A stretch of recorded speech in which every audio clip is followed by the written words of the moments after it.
Welcome back everyone. As most of you guys know, the iPhone 12s, 12 Pros, all these phones just came out and I can't stop talking about them because they're just such important phones and I love them a lot. But after using these phones, and I kind of felt this way last year too with the 11 Pro, and I even made a video about it last year. Whenever I use one of these newer phones, it really makes me appreciate one specific older device that came out in 2017 that I'm sure a lot of you guys know, which is the iPhone 10. It really makes me appreciate that phone so much because Apple did a great job at that time, I think, for $1,000 phone, but now the iPhone 10 does not cost $1,000 anymore. This is like a $300 and something phone, definitely less than $400 in a lot of places, and that is a really good price to pay for a phone as of this caliber. Now, as soon as I used my iPhone 12 Pro, I was like, bro, this is like the best iPhone right now, like it's really good, this and that. But when I started comparing it to all the other iPhones, as I always do, I was seeing that pretty much all across the board, it was kind of like a marginal difference from the predecessor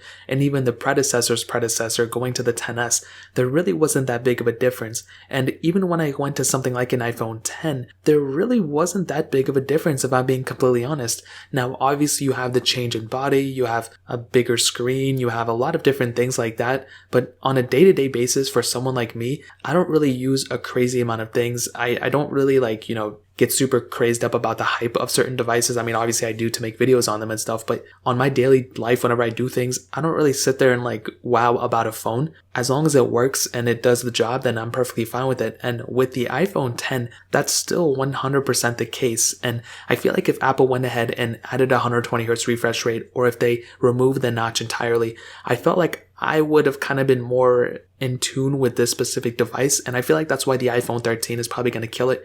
But when I look at the 12 Pro on the front, and I look at my iPhone 10, and I do speed comparisons and all these different things, the iPhone 10 is still extremely viable as an option in 2020, even going into 2021. I look at a phone like the Galaxy S8, and when I compare that to the Galaxy S20, again, S8 came out in 2017, so did the iPhone 10, the S20, iPhone 12 Pro came out this year. I see way more of a difference from the Galaxy S8 to the Galaxy S20 than the iPhone 10 to the iPhone 12 Pro. And I feel like that's a very interesting thing because Samsung has always been somebody who pushes the boundaries. I feel like whatever they have at that time of the year, they push it out to their S series. For their Note series, they do a lot of weird things, but their S series has always been pretty decent in my opinion. Now with the iPhone 10, when I look at the 12 Pro, and I've already compared both of them, even the iPhone 10 to the 12, I really don't see that many crazy differences. I think the camera quality is improved. I feel like, the front camera is improved. The MagSafe capability is cool, I guess. The performance is probably better, but in a lot of areas, you're still getting that smoothness factor. You're still getting performance from the iPhone 10.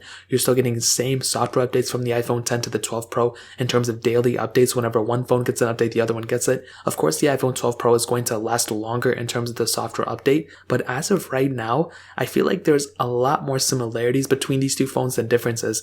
And I feel like it pretty much comes down to that gesture-based design with the removed, bezel around it with the removed home button. It's so funny because that same design is still being used in this specific format. The, notch design, which is kind of becoming old-fashioned. When you look at phones like the Galaxy A51, A71, Galaxy S20, OnePlus 8T, all these other phones, they're pretty much just going for that hole punch display or something close to that. This one is still using that same type of design, which I'm not really a fan. I mean, I really don't care anymore, but it just really is fascinating to me about the performance factor and just everything combined into the iPhone 10. And I can definitely tell you, when I'm scrolling through things on the iPhone 10 or even on iOS 14 and I'm going day to day on an iPhone 10, I'm not using it as a main phone anymore. But when I just imagine that type of case, I'm getting extremely good performance and I'm just getting an extremely good quality from the iPhone 10 that I'm pretty much seeing on the 12 Pro. Like if you gave me an iPhone 10 and you gave me a 12 Pro, I really don't think I would be able to tell those many differences in terms of the performance aspect. Now in terms of the camera, you're not getting that ultra wide sensor. Battery life may be a little bit different on both as of right now, but I feel like the 12 Pro's battery life isn't even that amazing